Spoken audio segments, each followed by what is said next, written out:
E hoje a gente está trazendo o Wellington Júnior, tá certo? O Wellington já é engenheiro de produção. Ele é meu ex-aluno, né, de um centro universitário aqui do estado do Ceará. E ele vai trazer para a gente um Kaizen que ele aplicou na empresa onde ele trabalha, tá certo? E aí ele vai mostrar esse Kaizen para a gente. Foi um Kaizen na aplicação do SMED, né? Para quem não conhece, é a troca rápida de ferramentas, tá certo? Que tem como objetivo reduzir o tempo de setup, dar mais disponibilidade, né? E com isso tudo gera ganhos dentro dos processos. Beleza, boa noite, Boa noite, Wellington. professor.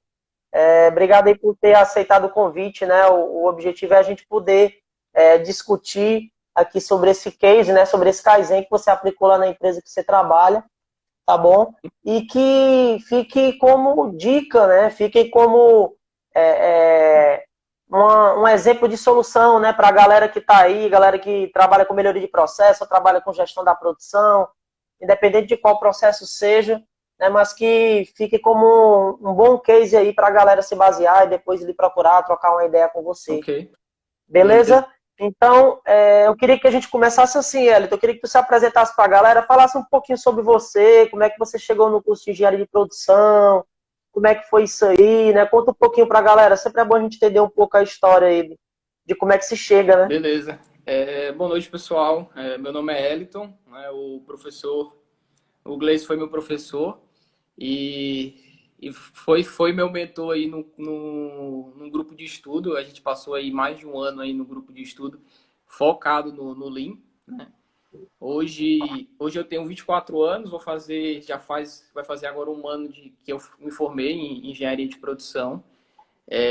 Eu comecei mesmo na universidade, eu comecei na engenharia mecânica. E aí, por acaso, eu tive que trocar de faculdade e caí na engenharia de produção, né? E, e aí, à medida que eu fui estudando, à medida que eu fui entendendo o que era engenharia de produção, eu fui sabendo que eu tinha caído no momento certo, né? Na área certa, e realmente era aquilo que eu queria. No quarto semestre da faculdade, tive o prazer de entrar na indústria e conhecer um pouquinho, porque até o momento eu não tinha conhecido, não tinha esse conhecimento, né, da indústria, mas aí no quarto semestre eu tive esse prazer de entrar. E aí, do quarto semestre para cá, eu veio no crescimento, fui estagiário, depois virei assistente e agora analista de processo.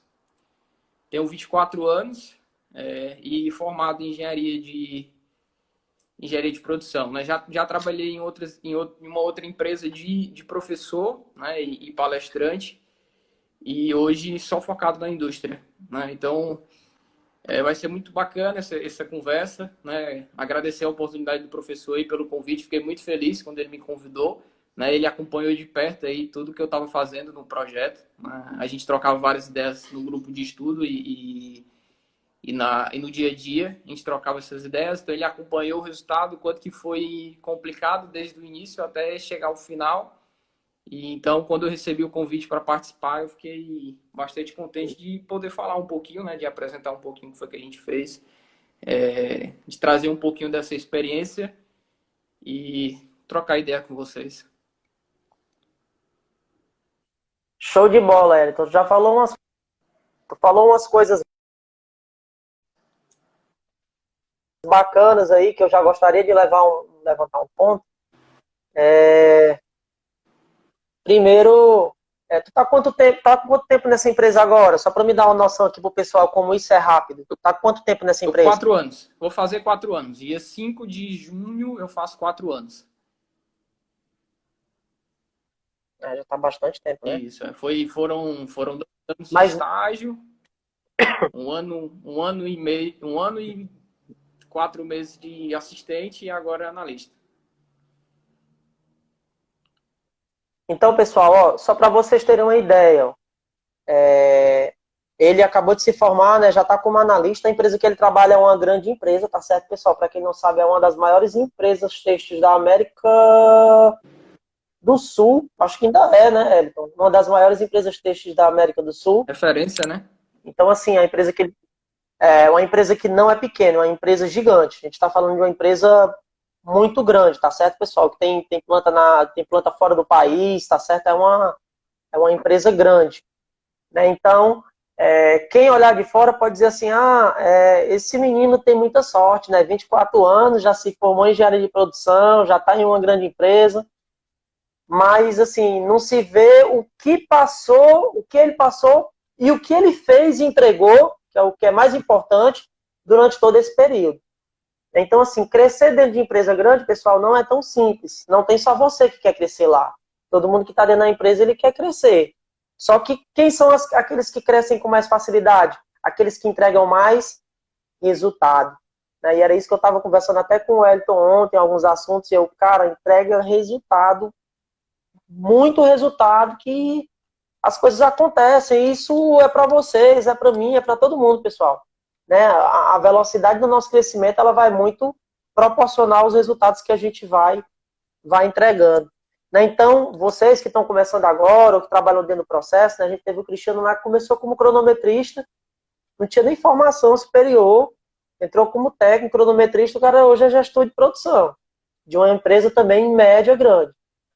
E a gente tem o Wellington aí bem novinho, já analista, né, e com um futuro aí muito promissor. O que é que a gente tem de comum entre o Cristiano e o Wellington? Dois gênios aí para fazer melhoria em processo. Né? Dois caras que têm uma visão de processo muito aguçada, né? E que não só dominam a teoria, porque a teoria todo mundo vê, né? Mas sabem pegar aquela teoria e aplicar na prática e promover um resultado. Né? Então é isso que diferencia o profissional que trabalha com processo, trabalha com gestão da produção, é a questão do resultado. Então, em 4 anos aí, ele conseguiu escalar já uma boa caminhada, já está chegando aí, já chegou, na verdade, né, em analista. Mas toda essa visibilidade e esse crescimento que ele tem, pessoal, boa parte dele foi, na verdade, 100% dele é motivado pelos resultados que o Wellington trouxe Isso. nesses anos. O Wellington hoje, na unidade, ele é o número 1 em Kaizen, não é isso, Wellington? Exatamente. Em 2018, 2019 eu fui estagiário, né? E nesse período a gente acabou colocando algumas melhorias e aí na empresa que a gente trabalha, eles têm um programa de Kaizen, né? E eles atuam muito forte nesse ponto. E aí em 2020 em 2019 eu fui contratado como assistente, em 2020 eu tive o prazer de receber essa premiação, né, de número 1 de Kaizens da unidade que trabalho e terceiro lugar nas unidades Brasil. Show de bola.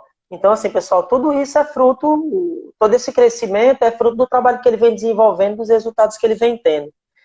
Conta um pouquinho sobre, bem rapidamente, alguns kaizens que tu fez antes desse do SMED, só para o pessoal ter uma noção do que foi feito. Pode ser de uma forma bem geral, bem Tá tranquila. certo. Lá na empresa sempre eles buscavam botar e aprimorar a PDCA, né? Então, os supervisores de produção, eles puxavam muito de fazer PDCAs, MASPs, e dentro desse processo, tinha várias ideias para solucionar, né? Para solucionar aqueles problemas e chegar aos resultados. E aí, mesmo a gente sendo estagiário, a gente ganhava muita oportunidade de dar ideias e soluções, né? Então, a gente deu várias ideias para melhorar a qualidade, né? Melhorar a qualidade, aumento de eficiência. E aí, a gente fala de calcular a produção para ver se eu não estou tendo uma superprodução.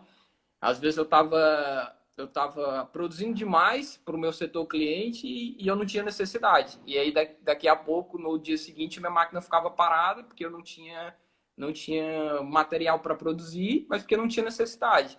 E aí eu tinha uma superprodução lá na frente, né? Então foi uma das que a gente puxou, né? Produção puxada, né? A gente só empurrava, né? A gente só estava para frente, né? No setor que eu trabalhava, a gente só o objetivo era atender o cliente. Então, o que viesse, vai para frente, vai para frente. A gente não calculava, não media se aquilo ali estava sendo efetivo ou não. Então, eu produzia muito bem hoje, amanhã eu já tinha máquina parada, porque o setor cliente estava lotado lá. Né? Então, será que realmente tinha nessa necessidade? Será que eu não conseguia balancear a produção? Né? Então, tudo isso foi visto. Então, eu consigo melhorar a eficiência da máquina, porque eu consigo entregar com mais qualidade, né? E eu consigo trabalhar em mais defeitos, porque agora eu vou ter um tempo ali para pensar e para raciocinar. Então, todos esses Kaizens, eles vieram muito da empresa, porque ela aplica bastante o PDCA e com a evolução veio o MASP, né? Então, dentro disso vai saindo vários Kaizens. Show de bola. E por que que eu perguntei isso, né? Eu quero passar para o pessoal a ideia de que muitas vezes o Kaizen não precisa ser um projeto grande, de vários meses, envolvendo muitas pessoas. Podem ser pequenas soluções, pessoal, que aplicadas tragam algum tipo de resultado. Né? Então, eu posso ter um pequeno Kaizen que melhora a qualidade de um produto, posso ter um Kaizen que melhora a segurança do trabalho, posso ter um Kaizen que melhore fluxo, posso ter um Kaizen, vários tipos de Kaizen. Né? O pessoal imagina, né? Isso se dá também muito pelo que se fala na internet. Né? Normalmente o pessoal se fala na internet que para fazer um Kaizen tem que parar todo mundo que está envolvido no Kaizen uma semana para ficar dedicado só no Kaizen. Assim, pessoal, eu não estou dizendo que isso é errado, tá certo? Talvez até seja o ideal.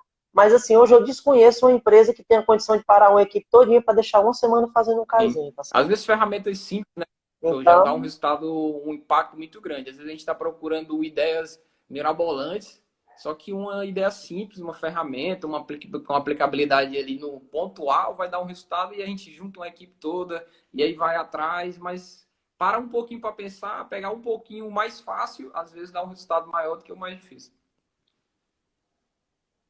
com certeza. E você tem muito mais facilidade de aplicação e desses pequenos projetos você pode fazer Sim, um grande resultado, né? Então, se atentem às pequenas oportunidades, com pessoal. certeza.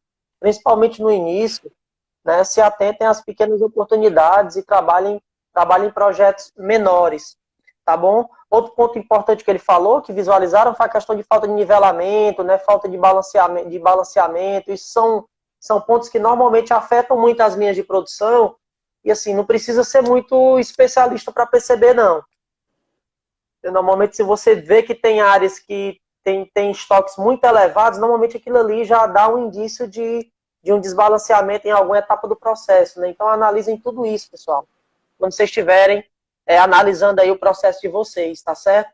Entrando um pouquinho mais agora para dentro do case mesmo que a gente vai discutir hoje, que é o case de SMED. Eu queria que tu contasse para o pessoal como é que surgiu essa demanda. De onde é que surgiu essa demanda, essa ideia? Foi de uma dor? Como é que foi isso? Do projeto do setup, né? Isso. Tá. O projeto surgiu, professor, porque assim, imagina que hoje a cartela de clientes e a cartela de pedidos ela tá maior, né? Então eu preciso ter uma eficiência para conseguir atender meus clientes. Hoje a quantidade de produtos e a variabilidade dos produtos são maiores. Então, em algum tempo ali eu tinha um, dois produtos, hoje a minha carteira é 45, 50. Então eu preciso melhorar o atendimento ao cliente.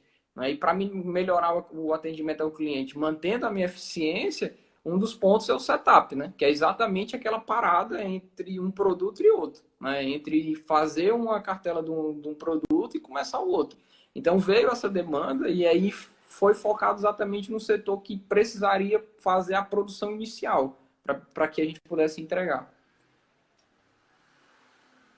Show de bola. Só para o pessoal entender um pouco mais, porque assim, normalmente isso é uma dificuldade, talvez você já tenha sentido, eu quando comecei também eu sentia, é o seguinte, onde é que eu devo fazer o Kaizen? Entendeu? Então, assim, Sim, veio da diretoria, veio da gerência, foi a equipe de melhoria de processo mesmo que sabia dessa necessidade e foi para cima. Isso foi uma coisa que foi levantada pelos supervisores. Como é que começou a surgir isso aí? Ou foi a própria equipe isso, da melhoria de processo que fez esse mapeamento e verificou essa oportunidade? tá, isso veio de uma demanda da diretoria, baseado na cartela de clientes junto ao PCP, né? Então a gente viu aí juntou a equipe de melhoria de processo, que somos nós, né? Junto com o PCP e a diretoria e viu qual era o gargalo naquele momento e projetando para o futuro, né? E para o futuro, para os próximos produtos que tinha. A gente trabalha com fios, né? E tipo de fios. Então o PCP foi lá e viu assim, vamos lá ver qual daqui próximos meses, o que é que a gente vai precisar. Aí, junto com a diretoria, foi decidido isso. E se viu que se a gente não conseguisse reduzir a entrega, ou o setup, poderia ser que a gente não conseguisse entregar os fios. Então, Show de foi o bola. É o desafio da diretoria. Perfeito, né? Então é uma demanda que veio direto da diretoria, junto com o pessoal do PCP, e logicamente que a equipe de processo já estava antenada, né, dessa oportunidade, e Sim, estava só esperando um momento, né, porque é aquilo que eu sempre falo pro pessoal, né? Pessoal, não sejam ansiosos, né? Tudo dentro da empresa tem o seu momento. Eu tenho certeza que a equipe de processo já tinha mapeado essa oportunidade, mas não era o momento ainda de trabalhar aquele projeto. Existe uma fila de projetos, isso. existem prioridades, Inclusive, né? E aí surgiu o momento desse projeto. sim, inclusive, professor, nesse setor que a gente trabalhou o setup, a gente já tinha trabalhado balanceamento de linha. E a gente viu que existia um gargalo sobre isso, né? Mas o foco ainda não era setup, mas sim fazer o balanceamento de linha. Então a gente identificou que tinha e a gente só mostrou que tinha esse desperdício, né? E aí depois surgiu a demanda.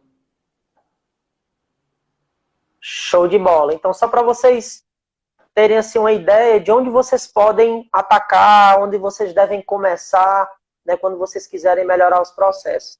E aí, depois de surgir essa demanda, na sequência, como é que foi, como é que a coisa aconteceu, Hélio? Então aí a gente faz. Eu gosto muito de metodologias que têm passos, né, professor? Que dá um guia, né, de o que você tem que fazer. Né? Essa demanda surgiu para a gente e a gente precisava estudar o processo. Né? Então, a primeira coisa que a gente foi fazer o Gemba. Né? Foi lá entender, verificar, né? E a gente chamou de passo um, né? De entender, de acompanhar, né? De verificar históricos. Né? E lá na empresa a gente sabe que nos setups a gente tem uns tipos de setup, né? Às vezes eu vou trocar apenas um material, quando eu vou fazer uma troca, às vezes eu vou trocar dois componentes, às vezes eu vou trocar três componentes. Qual é o gargalo ali? Será que é todos que a gente tem que trabalhar? Será que se eu trabalhar em um, eu vou ter um resultado maior? Então eu preciso fazer o Gemba, né? Preciso ir lá, estudar, e a gente chamou tudo isso de primeiro passo. Né? Onde eu vou, onde eu estudo, onde eu acompanho, né? Onde eu verifico, e aí é onde eu formo uma equipe. Né? Eu preciso ter uma equipe de Kaizen dentro do setor que a gente trabalha para poder, junto com a gente, propor as melhorias. Porque eu vou fazer uma análise de um analista, de uma pessoa que está de fora do processo, que não está ali diário. E eu preciso de uma pessoa que esteja junto do setor, junto com a gente, para poder ver se aquela minha análise é correta. Às vezes eu vou dizer que dá para fazer várias coisas lá, mas a realidade do setor não é aquela.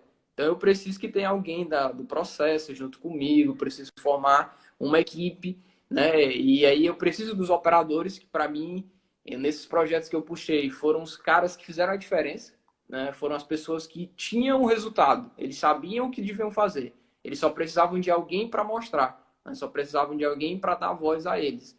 Né? Então, no primeiro passo, a gente estudou, foi no setor, pegou o levantamento de históricos, depois verificou os tipos de setup que tem, porque aí eu preciso ver o que é que acontece mais dentro desse histórico. Eu formei a equipe, né, junto com o líder, e aí esse líder, a gente escolheu um supervisor de produção, e aí, junto com ele, a gente escolheu uma equipe em geral, né? A gente formou ali uma equipe de operadores para fazer esse histórico. E determinou a meta, né? Em cima do histórico, a gente determinou a meta. E aí, naquele processo inicial, a gente determinou uma meta de 35%, né? Em cima do histórico que a gente tinha. E o setup, professor, dentro da metodologia que a gente estudava, os setups era um tempo até grande, sabe? Eu tinha um setup lá de 22 horas. Então, imagina você ter que parar no computador e estudar um setup que ele tem uma média de duração de 22 horas, com vários e vários componentes e várias pessoas, né? 22 horas nós estamos falando de quase 3 turnos. Então, eu tenho praticamente 3 equipes atuando no processo. Então, é um estudo bem complexo, né? Tem que acompanhar bastante. Por isso que todo o processo da primeira etapa, né, do primeiro passo, para mim é muito importante esse entendimento. Antes de eu chegar já analisar, eu entender, de eu separar isso, né? E aí a gente viu que o maior setup que tinha lá é um setup de 22 horas. E aí imagina você analisar, né, esse tipo de setup. É um setup bem complexo, né? Eu lembro na época que você me passou esse tempo, né? E até eu disse para você, Wellington, aí se não reduzir menos da metade, aí não fez nada, né? Mas sempre no começo a gente fica receoso de não dar, porque a gente pensa que é daquele Sim, jeito, porque é daquele jeito. Mas quando a gente começa a analisar de forma técnica, a gente vê que não é, que realmente dá para diminuir, né? Mas vamos deixar o pessoal curioso, não vamos dizer quanto é que foi o resultado, não. Vamos deixar o resultado para tá. o final. O que eu acho interessante de deixar como dica aí para o pessoal é quando vocês forem fazer um trabalho desse tipo, né? Primeiro passo aí o Wellington já falou, né? Formação de equipe e pro Gemba, né? Não tem como fazer um trabalho desse só em Sim, computador, tá certo, pessoal? Tem gente de produção que gosta muito de ar-condicionado, tá bom? Vamos um pouquinho pro Gemba, pro calor, pessoal. Tá certo? Também teve uma pessoa que falou aqui, é porque o negócio aqui tá complicado. Mas teve uma pessoa que falou aqui também, ó. Acho muito necessário estudar a fundo o setor antes de qualquer ação. Foi a Yarley, né? Então, realmente, tem que ir para o Gemba, tem que conversar com as pessoas, tem que fazer essa análise detalhada. E uma dica que fica é, trabalhe bastante com filmagens, tá certo, pessoal? Quando vocês forem trabalhar melhoria de processo, trabalhem bastante com filmagem. Porque imagina um setup desse de 22 horas. Para tu acompanhar um já é um terror. é, Tem que esperar ter, para acompanhar, pegar a virada dos turnos e tudo. Aí tu imagina, ah, não, eu estava cronometrando aqui, esqueci uma operação. E aí, como é que tu vai pegar isso de novo depois? professor, Então, realmente, o ideal é que se filme, né? E aí, depois de você filmar, você pode ficar colocando para frente, para trás, e colocando etapa a etapa, elemento a elemento, tempo a tempo, aí tu faz miséria, né? Tu deita e rola. Mas se tu não filmar, aí tu tem dificuldade. perfeito. Imagina, professor, você fazer essa análise, né, sem filmar, né, fazer no papel, aonde eu tinha para cada setor, para cada turno, eu tenho 6 pessoas. Você imagina eu acompanhar escrevendo as 6 pessoas o que elas estão fazendo durante a troca, tempo por tempo, eu escrevendo ali, aí que hora um foi almoçar, que hora o outro foi almoçar, porque nós estamos falando de um sapo de 22 horas. São 3 turnos. Eu tenho um horário de almoço, eu tenho um horário que termina o turno para o outro iniciar, que horas o outro terminou. Você imagina eu acompanhando isso, escrevendo, né? Então eu também acredito que é uma boa prática a parte da filmagem, a gente trabalha dessa forma, filmando todo o processo, e aí até filmando, né, professor, eu já consigo analisar, ter umas primeiras percepções ali, e se eu só ficar escrevendo, às vezes eu vou focar em um ponto e eu vou esquecer os demais. E filmando, não, eu filmando eu já consigo ver um amplo. E o que eu vi ali naquele momento, que eu não vi naquele primeiro análise, eu vou conseguir ver depois, que é como o senhor falou, consigo voltar, consigo ir e fazer vários processos para melhorar a minha análise, né? Então eu também acredito que filmar Outro é uma detalhe melhoria aí, muito grande. outra dica aí para vocês é que dependendo da complexidade desse setup e das atividades que as pessoas façam e o local que elas fazem, por exemplo, pode ser que um fique do lado da frente da máquina e o outro fique fazendo por trás. Sim, Então, dependendo do setup, pode ser que você não consiga fazer sozinho, tá certo? Tenha que ter aí umas 2 pessoas acompanhando, tá bom? Porque senão tu vai se perder em algum momento. isso, E esses setups complexos, eles têm uma característica. Às vezes, um elemento, ele depende do outro. O que quer dizer isso, Gleice? Isso quer dizer que, sem tu ter feito o elemento A, tu não consegue fazer o B e o C, não. Tem que fazer primeiro o A, para depois fazer o B e o C. Não todas as operações, não todos os elementos, mas alguns elementos, eles têm precedentes. perfeito. Então, se tu não presta atenção nessa cadeia aí, se tu não presta atenção nessa lógica, tu também perde tempo. Porque como é que tu ganha tempo aí? Claro, vai vir toda a etapa do SMED, que o Wellington vai falar aí detalhadamente, mas a questão de trabalhar tempos paralelos, né? Trabalhar elementos que podem ser feitos em paralelo, é uma forma também de você ganhar tempo dentro de setups complexos, né? Embora muitas vezes a literatura não fale muito nisso, né? Você procurar em livro aí, você não vai achar, não. Mas na prática, em setups muito complexos, depois de você já ter raspado bem, né? É uma das formas de você conseguir ganhar mais ainda, reduzir mais ainda esse tempo, é você trabalhar elementos que não têm predecedência em paralelo, porque em um tempo de 10 segundos, ou 30 segundos, ou um minuto, em vez de fazer um elemento, tu faz 2, 3, 4 em paralelo, principalmente em setups que tem várias pessoas preparando a máquina ao mesmo tempo, como é esse caso aí do Wellington. Isso. O pessoal está comentando aqui também, ó. Pode falar, Wellington, enquanto eu vou procurando aqui o que o pessoal está falando. Melhorar o método de trabalho, né? A sequência. Às vezes a sequência não é a ideal, né? A sequência Será que a parte A tem que ser primeiro mesmo? Será que a parte A ela não tem que ser a última a ser iniciada? Será que a C ela não tem que ser a Inverter as ordens. Exatamente, né? Inverter as ordens. Será que o método que está sendo eficaz realmente esse, né? O que eles estão fazendo é realmente eficaz? Por isso a importância do passo 1, né, professor? De você ir lá e realmente acompanhar, né? Viver um pouquinho do que eles fazem, né? Ver eles fazendo e vivenciar. Né?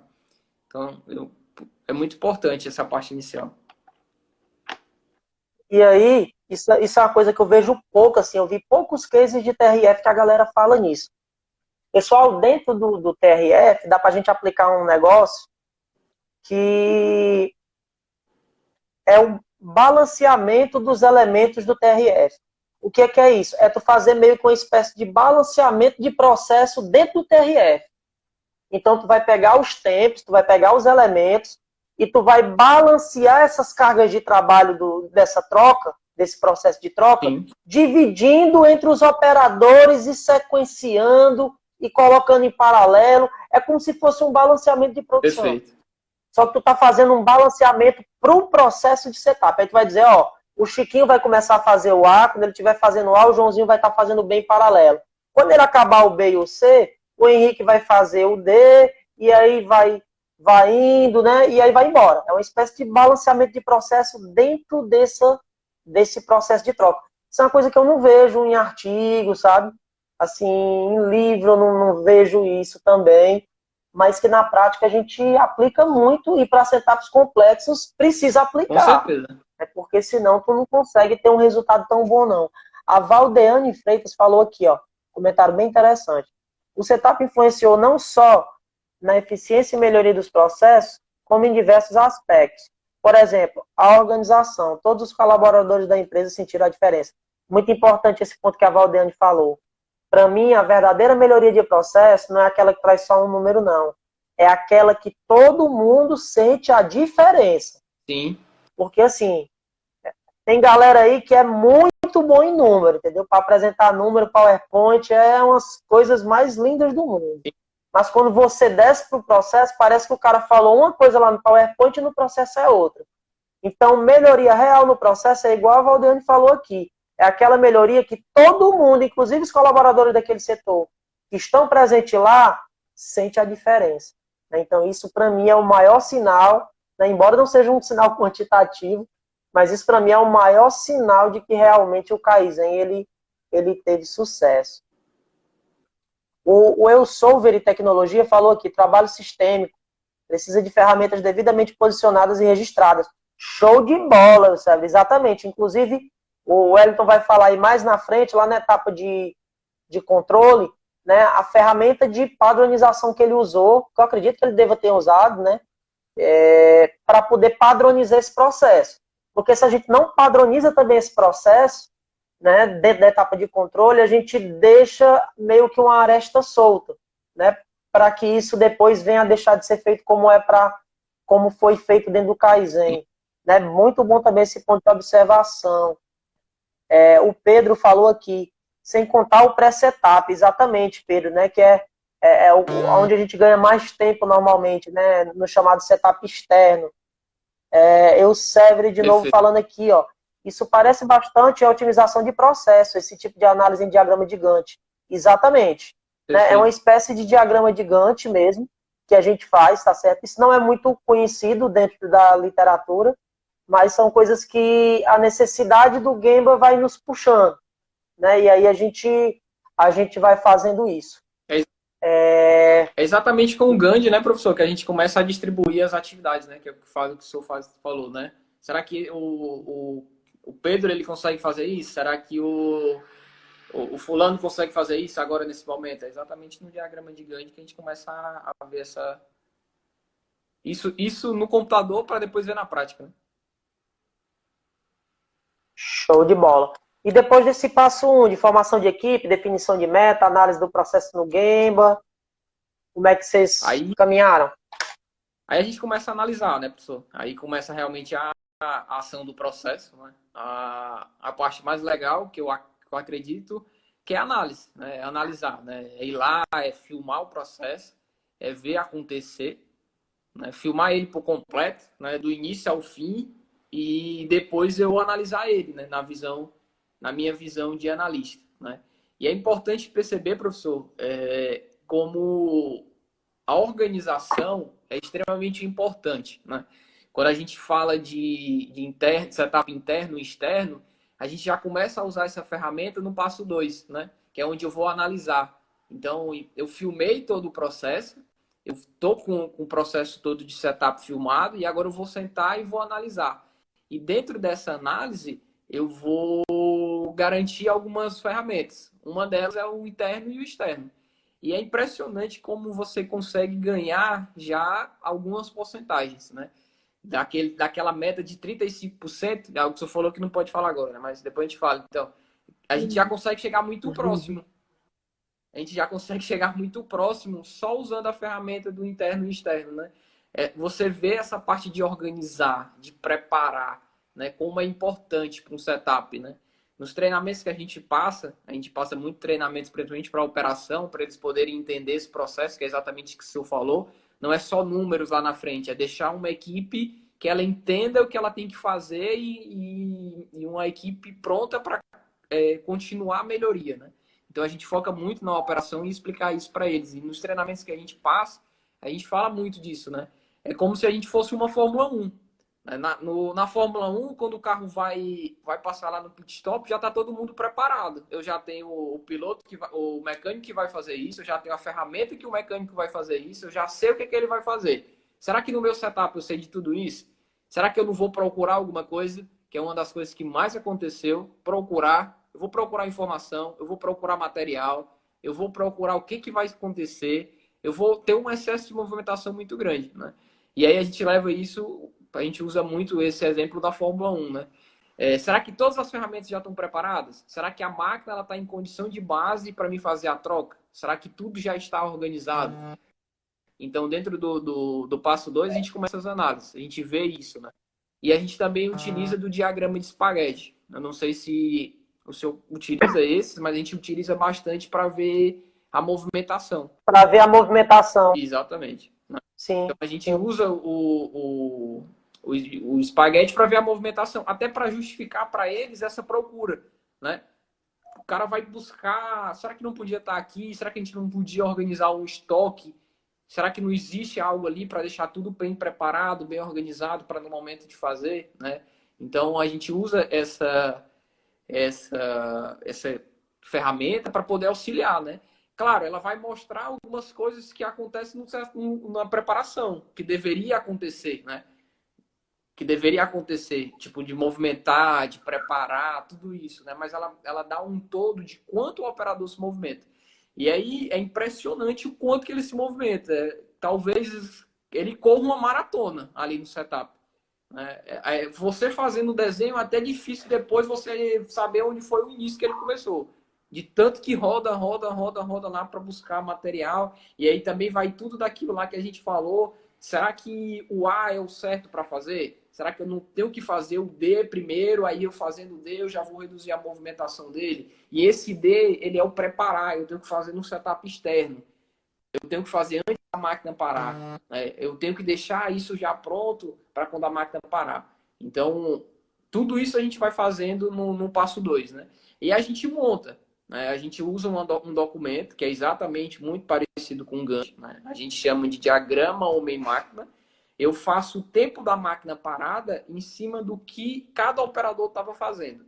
Então, por exemplo, se eu tenho uma máquina parada de 22 horas, que era o nosso caso, eu vou ver o que cada operador fez naquelas 22 horas. E eu vou começar a trazer essa mobilidade. Será que a E que os caras estão fazendo lá atrás eu não posso fazer aqui na frente? Será o que eu posso preparar? E todas essas análises eu faço na minha visão de analista de processos e depois eu trago a equipe toda para mostrar para eles. Por exemplo, no trabalho que a gente viu, só de movimentação para abastecer eu gastava 2 horas. Então eu perguntei para eles, vocês sabem que vocês gastam 2 horas só de movimentar de um lado para o outro para poder abastecer o material? Eles sabiam que demoravam bastante e que eles cansavam bastante para fazer isso, mas eles não sabiam o tanto que impactava no processo. E aí a gente, como analista, a gente vai questionando eles. Tá, então e agora? O que eu posso fazer? Claro, eu tenho uma melhoria proposta, mas eu quero ver o que eles vão dizer. Será que é a mesma melhoria que a minha? Será que a gente junto não pode casar uma melhoria? Né? E aí vem a construção das ferramentas. Aí no passo 2 eu começo a ver algumas ações, algumas ferramentas que precisam ser melhoradas, algum layout que precisa ser modificado, trazer um método novo de trabalho, verificar as atividades que não podem ser feitas externas. E aí, nesse momento, pensar fora da caixinha. Eu sempre digo para a minha equipe que eu estou puxando de processo é que a gente tem que pensar fora. Eu tenho que fazer uma coisa mirabolante. Vamos jogar, vamos fazer um brainstorm, vamos fazer aqui, vamos jogar aqui ideias e depois a gente pega e vê o que é verídico, né? E nesse momento, professor, foi aí que saiu o ganho do projeto. Né? Foi nesse passo 2, nesse passo de análise junto com a operação, foi que saiu o ganho do projeto, né? Onde a gente viu que tinha atividades que eles faziam, né? que na cabeça ali, naquele momento, só poderiam ser feitos interno, com a máquina parada, a gente começou a fazer externo, baseado no passo 2, baseado na análise. E até o momento ninguém tinha visto ali que podia fazer externo, e a gente viu. A gente viu junto com eles, mostrando a análise que podia ser feito. Só para ficar mais claro aí do pessoal, define aí para o pessoal o que é setup externo, o que é setup interno, para o pessoal poder entender bem. Beleza. O setup externo é todas as atividades que eu posso fazer antes da máquina parar. Por exemplo, preparar material, posicionar, né? Isso tudo é o setup externo. A máquina ainda está produzindo um outro processo, né? Ela ainda está produzindo um outro produto. É o setup externo. O setup interno é quando a máquina já está parada. Então, ali ela já está parada, ela parou de produzir o produto e aí ela está parada. Então, é o setup interno, certo? E aí, no nosso projeto, né, no nosso case, a gente viu que tinha uma parte de abastecer que poderia ser feito antes. Porque a máquina estava lá e aquele processo lá de abastecer, eu poderia começar a abastecer antes da máquina parar. Porque não ia interferir no processo atual. Mas até o momento era sempre feito com a máquina parada. Né? Então começou a surgir vários processos, começou a surgir várias melhorias. E aí os operadores, para mim, foi o ponto-chave do processo. Né? O envolvimento deles foi o resultado. Né? O envolvimento foi o resultado. Eu tinha um processo lá que demorava o tempo todo, mais ou menos quase 70% da troca. E aí, baseado na análise que a gente fez, a gente conseguiu reduzir esse tempo, né? Só dessa atividade de 35% para 50%. Né? E aí eu já consigo um resultado magnífico, né? E aí, tudo isso no passo 2. E aí a gente começa a testar, né, professor? Então eu começo a desenhar, a trazer as melhorias no passo 2. Então eu começo a trazer ferramentas, eu começo a aplicar tudo que é externo e eu começo a mostrar para eles. Né? E aí eu venho e faço um documento em cima do que a gente já falou do Gandhi e eu vou treinando eles.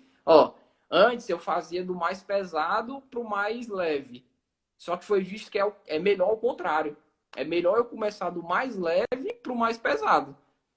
E aí a gente muda isso, treina eles e aí a gente vai fazendo todo o processo. E aí depois que a equipe está treinada, que a gente vê que o método está eficaz, aí a gente filma novamente. Aí esse processo de filmagem aí vai servir para novos treinamentos, para documentações, e aí para garantir que aquele método ele vai ficar e ele vai continuar mesmo depois que o projeto sair. Show de bola. Tem uns comentários interessantes aqui. Pessoal, coloquem dúvidas aí pro Wellington, tá certo? Tirem bastante as dúvidas aí de vocês. Um comentário bastante interessante aqui do Pedro Ernesto. Algumas equipes de setup perdem tempo para iniciar a troca por não saber ao certo o que fazer. São muito dependentes da orientação do supervisor. Perfeito, viu, Pedro? O que você fala aqui, perfeito. A gestão, de uma forma geral, industrial, paradigmas totais, as pessoas ainda precisam muito dos supervisores, dos gestores para poder fazer, né? Sim, Parece que as empresas não gostam de dar autonomia, sim. o pessoal da produção, isso traz um prejuízo gigante, conforme o Pedro Ernesto falou aqui no comentário dele. Comentário muito bom. A Valdeane Freitas falou aqui. Essa comunicação é essencial, tanto entre funcionário e supervisor, como entre turnos, principalmente quando tem turnos diferentes, aí é que tem que a comunicação ser boa. Perfeito. Dessa forma, nessa troca de turnos, o próximo turno a assumir saberá o que fazer sem perder tempo. Até essa, essa ligação da troca de um turno para o outro dentro desse processo tem que ser muito bem feita, porque senão o cara ainda vai chegar lá, vai ver o que foi feito, analisar, para ver o que vai precisar. Né? Então, isso aqui é um ponto bem interessante. Jalber Figueiredo, eu acho que é o Jalber, né, Elton? Tá aqui também com a gente. É, Ó. O Jalber é o antigo chefe do Elton, pessoal. Parabéns, ele Elton. mesmo. Você conseguiu transformar os processos da Vicunha. Orgulho de você. Olha aí, um elogio do ex-chefe. Aí sim, viu? Eu servo de tecnologia. Para melhorar a comunicação, é de extrema importância a utilização de gestão à vista. Concordo plenamente. Assim, não somente os turnos ficam informados, mas também os demais departamentos. A gestão à vista, o gerenciamento visual, ele é muito importante. E assim, vendo o Davi aqui, né? Boa noite, Davi. O Davi também fez um trabalho nessa parte de 5S. O 5S é muito forte dentro desse processo de TRF, né, Eriton? Tu não tocou aí no ponto, mas muita coisa que vocês fizeram deve ter sido simplesmente também 5S, né? Sim. O Davi falou aqui, não encontramos o maior, nós encontramos o maior ganho no setup externo. O Davi falou aqui, o planejamento é tudo na aplicação dos métodos, certeza. Pessoal elogiando aqui o Wellington, ó. Elton Júnior, admiração grande, um abraço, né? O pessoal aqui tudo. Pessoal, deixem perguntas aí também pro Elton, tá bom? E aí, depois que vocês fizeram essa análise, Elton, vocês treinaram a equipe e fizeram um plano de ação. Como é que foi esse plano de ação? Tinha atividades para ser feita a curto, médio e longo prazo? Ou só levantaram atividades de curto prazo? Como é que vocês fizeram lá? Sim, a gente fez um plano de ação baseado nas melhorias, né, professor? E o plano de ação ele foi caminhando junto com o treinamento do novo método, né? Então, eu tinha atividade, eu tinha ações que eu já resolvia em uma semana, né? E como eu tinha ações que eu tinha que resolver em 15, 20 dias, né? Isso demandava um tempo. E aí eu trabalhei o plano de ação, a gente trabalhou o plano de ação junto com a construção do novo método. E, e teve algumas ações que foram um pouco mais complicadas, por exemplo, a gente teve que desenvolver novas ferramentas de trabalho, né? E aí foi bem mais complicado, né? Eu tive que transformar do zero, construir do zero, eu tive que desenhar, eu tive que mandar fazer, né? Então tudo do zero é mais complicado, né? Então e aí mais também tinha ações que eu fazia ali na hora, por exemplo, como o senhor falou, 5S, a demarcação, a organização do estoque. É muito mais tranquilo, né? Eu fiz ali na hora, né? Então chamei um, dois operadores ali e aí ficou e ações também que ficam na nossa responsabilidade, né, professor? Então, por exemplo, a construção de uma ferramenta, eu fiz o desenho, eu preciso entregar, mas aí não fica mais na minha responsabilidade, já fica na responsabilidade de um setor apoio, né, uma oficina ou um outro setor que fica para construir. E aí o 5S também é muito importante. Então, estava lá no nosso plano de ação, a gente construiu um estoque, e aí, professor, o que me chamou a atenção é que não foi só construir, não foi só fazer o 5S, mas sim organizar o 5S de forma estratégica. Estratégica como? Qual o primeiro material que eu vou usar? Ah, é o A. Então vamos botar primeiro aqui. Qual o material que eu vou usar depois? Ah, é o B. Então vamos colocar aqui. E vamos e colocar embaixo, né? Vamos escrever embaixo o que é para ser colocado. Então o 5S ele foi todo montado, o estoque foi todo bem organizado, né?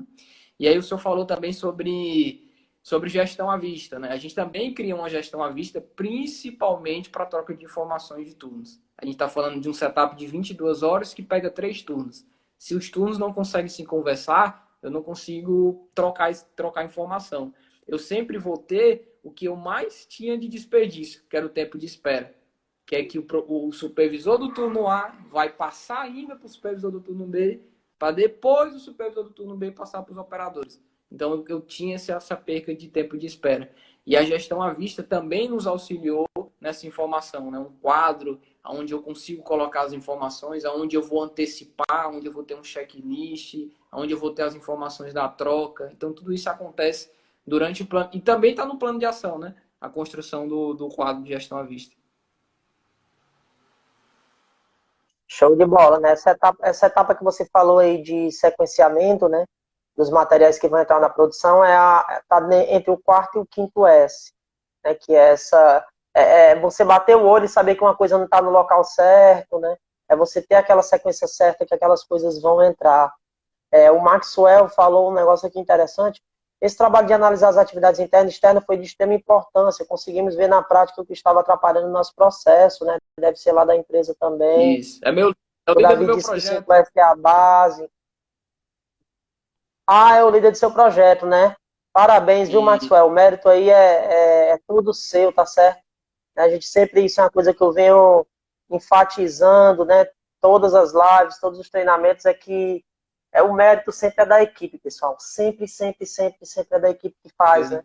Nós que trabalhamos com processo de melhoria, a gente é apenas uma ferramenta e para poder auxiliar a chegar no resultado da produção, né? Mas os verdadeiros heróis aí são vocês que estão na produção e que a gente sabe que é matando um boi aí todo dia, se preocupando com produção, se preocupando com qualidade, saída do processo, entrega de pedido, projeto de melhoria, e não pode deixar faltar em nenhum canto, né? Então, mérito aí é todo seu, viu, meu amigo? Parabéns aí, equipe top demais, né? Quando a equipe não se entrega, não faz acontecer, os resultados não aparecem, tá certo? Parabéns mesmo, de coração. Uma pergunta bem interessante aqui, o Jovem falou aqui, ó. Eliton, vi que comentou do envolvimento da operação. Isso é utilizar o conhecimento operacional. Comenta sobre direcionar eles para a melhoria, para eles se sentirem donos do processo e projeto. A Valdeane Freitas colocou aqui, reconhecer o trabalho do colaborador durante essa busca da melhoria, fazendo o funcionário se sentir incluído e valorizado faz toda a diferença. Perfeita, Valdeane. Então, assim, se quem faz melhoria para si, pessoal, não vai muito longe não, tá certo? Quem faz melhoria só para ter resultado para si, né? A melhoria é para a equipe, é para o processo, é para a empresa, né? Faz parte do nosso trabalho, o mérito todo sempre da equipe. Fala um pouquinho sobre esse ponto que o Job falou, Elton, de fazer o pessoal ser parte do processo, né? Que eu acho isso aí um negócio importante, que muitas vezes as equipes de processo, elas pecam nisso. sim. O Maxwell, né, que foi o líder do projeto, ele me ajudou bastante. Né? Um cara muito massa, comprava a ideia e testava. Eu acho que isso é o diferencial, sabe, professor? Às vezes a gente encontra no chão de fábrica, vamos fazer isso, mas não vai dar certo. Mas como? Eu nem testei ainda, né? Mas vamos testar primeiro. E com ele não era assim, entendeu? A gente tinha uma ideia, vamos testar, vamos fazer. Se não der certo, a gente melhora. E eu concordo com isso também. Nenhuma ideia é para ser descartada. Toda ideia ela merece ser melhorada, né? E ele tem esse pensamento e ele transforma isso para a equipe dele, né? Por isso que o resultado veio e aí comprou tudo isso, né? Em relação ao que o Jalber falou, é exatamente isso. A gente criou um método, professor, de levar eles para a sala, fazer eles desenharem o método que eles estão fazendo e a gente começar a instigar eles sobre melhoria, né? E fazer eles entenderem que o processo é deles, né? Então, por exemplo, eu cheguei para eles e eu falei assim, pessoal, olha, vocês estão demorando aí quase 2 horas de movimentação. Será que é o carrinho? É o carrinho. E aí, como que eu posso melhorar o carrinho? E aí eles foram trazendo ideias e transformando em ideias, transformando em ideias. E chegou um momento, professor, que não era o que eu queria, mas chegou um momento que, na hora da refeição deles, eles estavam desenhando melhorias e ligando para mim, era fora do horário, e lá no grupo, eu posso fazer assim e tal. Chegou uma hora à noite que eu cheguei em casa à noite, eu cochilei e eles ficavam lá, a gente pode fazer assim, tal e tal, assim. E quando eu vi, já estava 200 mensagens, minha Nossa Senhora, né? Então, esse envolvimento deles foi muito importante, né? E quando eles percebem que eles aplicaram uma melhoria e eles conseguem ver essa melhoria na prática, eles conseguem querer mais. Eles têm essa vontade de fazer mais, né? De buscar mais, de entender mais, né? Então, foi isso que a gente foi galgando e foi isso que a gente foi plantando lá na sementinha deles, de fazer eles buscarem, né? Eles desenhavam, professor, eles desenhavam, eles pesavam para fazer o carrinho. Quando eu chegava lá para fazer, eles já tinham feito. Né? Então, foi um envolvimento legal, né? De desenhar a ferramenta do zero. Eu estou falando do zero. Olha, eu acho que essa ferramenta sim vai melhorar, né? Eu só mostrei para eles o que eles estavam perdendo, aonde estava o percentual de desperdício. E aí eles foram trazendo.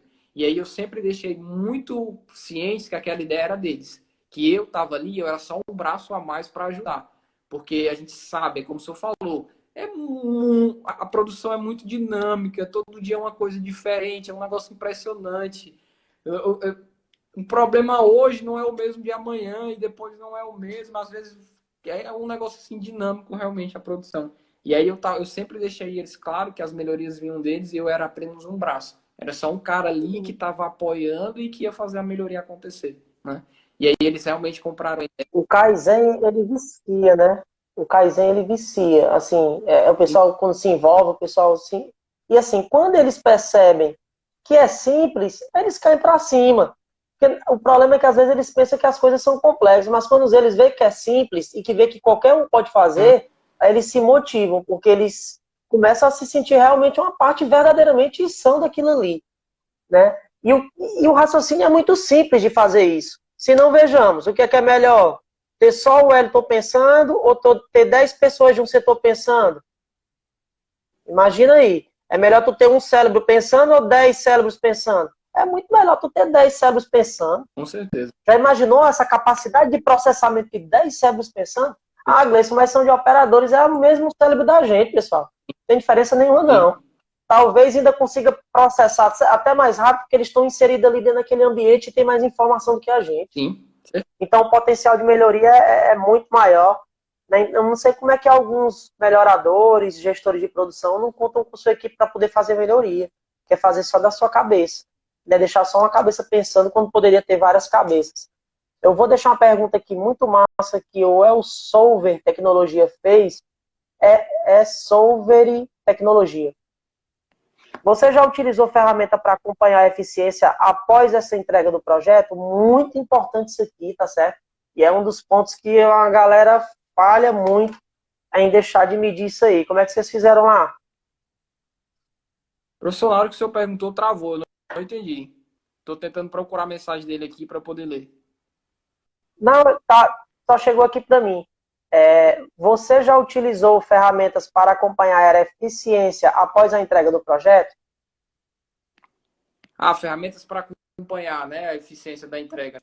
É exatamente, professor, é exatamente o passo posterior que a gente faz, né? A gente faz o passo 3, que é acompanhar, implementar indicadores no setor para a gente poder acompanhar esse desenvolvimento, né? Então, imagina que no passo 2 a gente está aplicando as melhorias, está treinando os operadores, vai testar, viu que funcionou, e aí no passo 3 a gente vem e vai aplicar, né? Então a gente vai acompanhar, desculpa, no passo 3 a gente vai acompanhar, e aí a gente deixa muito visível no quadro de gestão à vista essa melhoria, né? E aí a gente vai acompanhando todo o resultado, né? Toda o acompanhamento, e a gente deixa isso para eles, né? Deixa para eles também verificar. E a gente vai fazendo, a gente vai acompanhando. Hoje a gente tem um sistema de gestão integrado, que também a gente faz com que a gente consiga acompanhar todos esses apontamentos que foram realizados, né? Então, no passo 3 do projeto, a gente acompanha tudo isso, desde o histórico inicial até o final.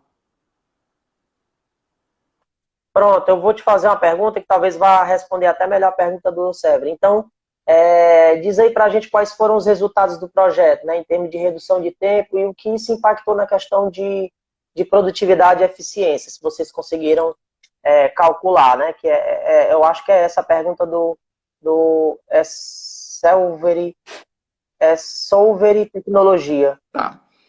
Então, assim, lá no início do projeto, a gente tinha uma meta de redução de 35%, né? Em cima de de 22 horas, mais ou menos aí.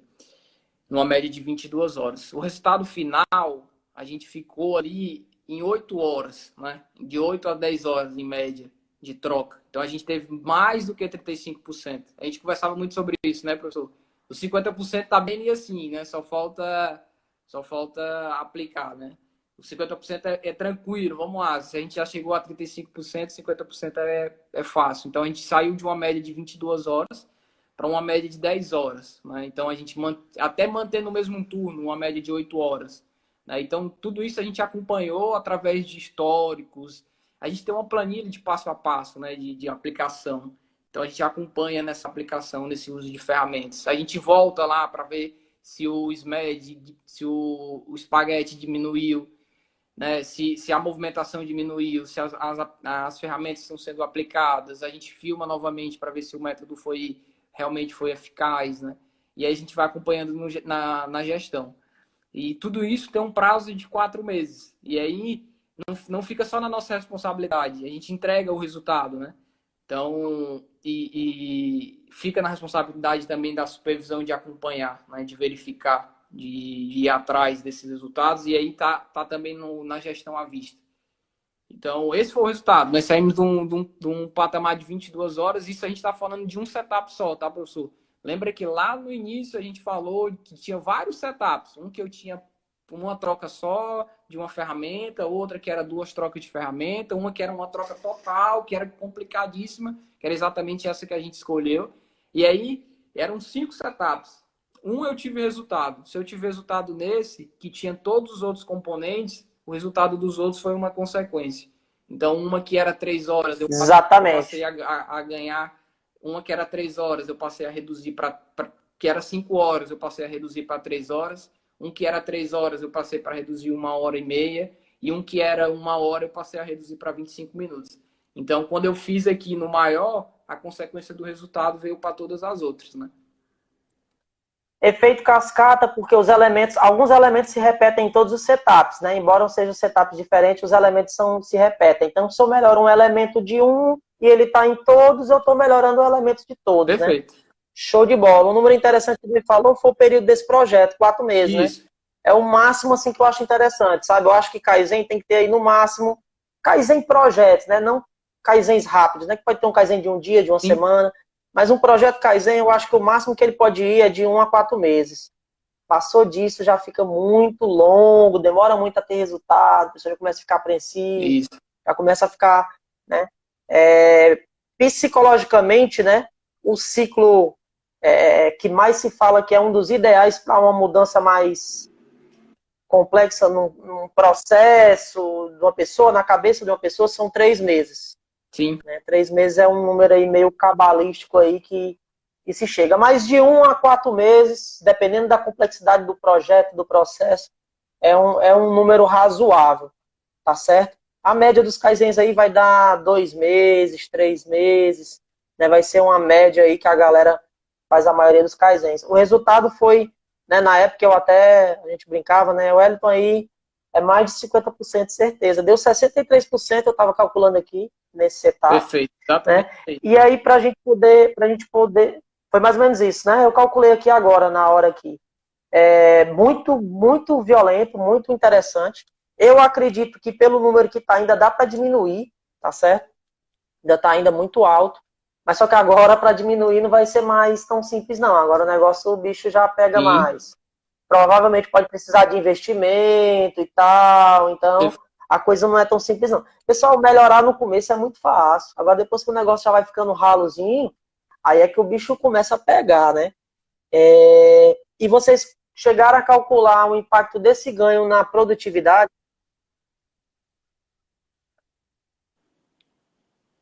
Professor, lá, é complicado falar sobre o aumento de produtividade, porque lá eles têm uma maneira diferente de fazer os cálculos, sabe? É em quilos, né? E aí a gente eu não consegui ainda ter essa efetividade em quilos lá, porque é um pouco mais complicado, né? E aí eles querem calcular o ganho em outros processos, em compra de materiais, né? Então Hoje eu não consigo afirmar para o senhor o quanto que foi um ganho de eficiência. Pronto, eu vou deixar uma dica aqui. Tem duas formas de tu mostrar aí o ganho desse projeto, tá certo?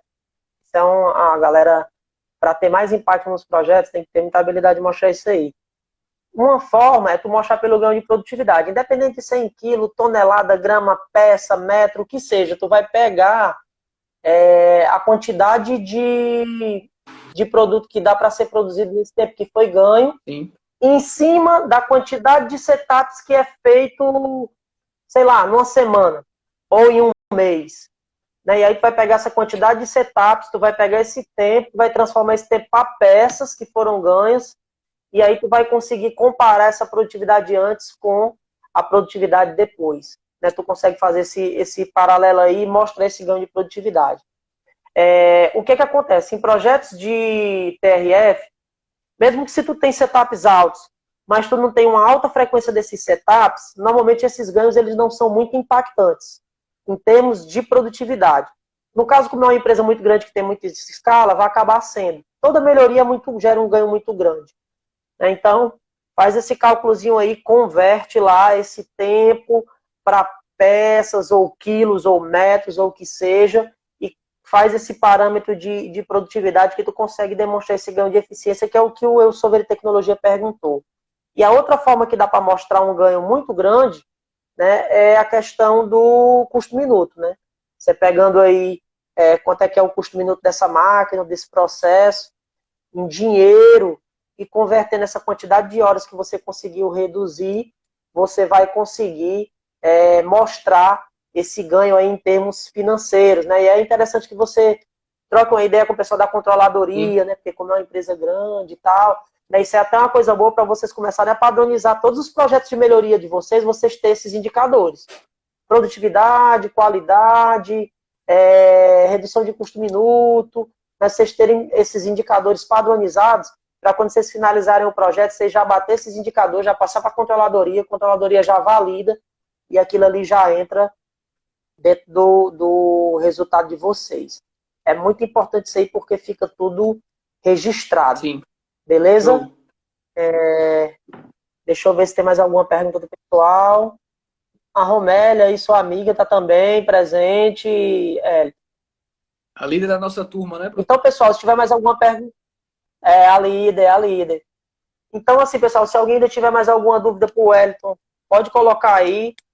No mais, eu só tenho a parabenizar o Wellington, o Samuel, o pessoal da equipe pelo trabalho que eles fizeram, tá certo? Trabalho fantástico. Né? E abro aí para você, Wellington, fazer sua finalização, tá certo? Professor, só agradecer mesmo a oportunidade de estar aqui, né? O senhor já foi. O senhor foi não, né? O senhor é um grande mentor para mim. Desde quando a gente se conheceu lá, a gente trocava muita ideia, muita experiência, né? E a gente vem mesmo não estando ainda na instituição, a gente troca essas informações e troca ideias, né? E a gente troca esse conteúdo. Então, para mim foi muito importante. Quando o senhor me fez esse convite, eu fiquei muito feliz. Realmente eu fiquei muito feliz de estar aqui, de poder participar, porque eu venho acompanhando as outras lives, né? E eu agradecer realmente essa oportunidade de estar aqui e sei o quanto é importante para mim e o quanto o senhor me ajudou, né, também nessa carreira promissora aí que a gente está crescendo. Tá certo? Mas aí também, professor, agradecer a minha Valeu, equipe, Wellington. né? Eu acho que a equipe com que eu trabalho hoje me ajuda bastante, Principal. me dá muito, né? E o Maxwell também foi um cara que abraçou bastante essa ideia. Né? Foi um cara que abraçou bastante essa ideia e fez acontecer, né? Então, agradecer a equipe toda da Engenharia de Tempos e Métodos que sempre me apoiou e sempre me ajudou, né? Nas ideias, às vezes loucas, mas mesmo assim estava lá junto com a gente para prosseguir. Então, agradecer a todo mundo aí que até hoje está me apoiando. O Jalber, não sei se ele está por aí ainda, mas também foi um cara que me ajudou bastante. Né? Me mostrou outras visões, né? Outras coisas que a gente não tinha nessa visão. Então, muito obrigado, muito. E valeu, professor. Foi muito bom aqui essa live, esse momento aqui. Beleza, valeu, Wellington. Parabéns de novo, parabéns o Jalber, Samuel, né? Também a direção da empresa, né? Elton, que apoia esse tipo de ação, né, dá essa liberdade para que vocês desenvolvam esses trabalhos. Né? Então, parabéns aí a todo mundo, pessoal. Até a próxima terça. Tchau, Valeu, tchau. professor.